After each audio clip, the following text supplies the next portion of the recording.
শহরতলির রেশম বাগান, বলদাখাল, নাথপাড়া, কাশীপুর, ইছামোয়া, মরিয়মনগর ইত্যাদি এলাকায় 2-3 দিনের প্রবল বৃষ্টিতে ক্ষতিগ্রস্ত পরিবারগুলির হাতে ত্রাণ সামগ্রী তুলে দিল রেশম বাগান অ্যাথলেটিক ক্লাব।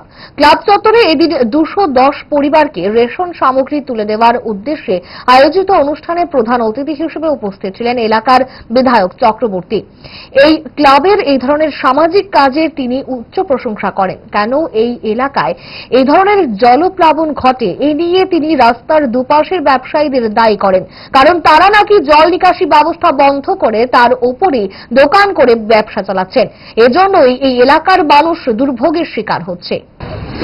ত্রাণ আমরা মানুষকে পৌঁছে দিয়েছি, নৌকা দিয়ে লোককে উদ্ধার করে সেন্টারে জানা হয়েছে, সেখানে তাদের খাওয়া দাওয়া, বাচ্চাদের দুধ দেওয়া বা বিভিন্ন ধরনের সাহায্য সহায়তা তাদেরকে দেওয়া হয়েছে।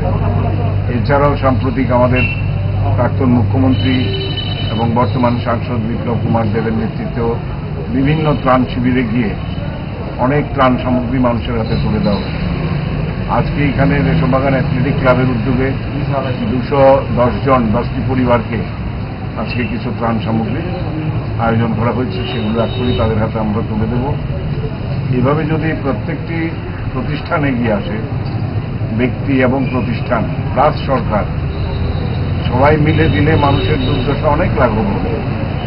আর এখানে অপরিকল্পিতভাবে প্রায় শতাব্দী এই এলাকায় যে ধরনের কাজ হয়েছে তার ফল আমাদের ভুগতে হচ্ছে।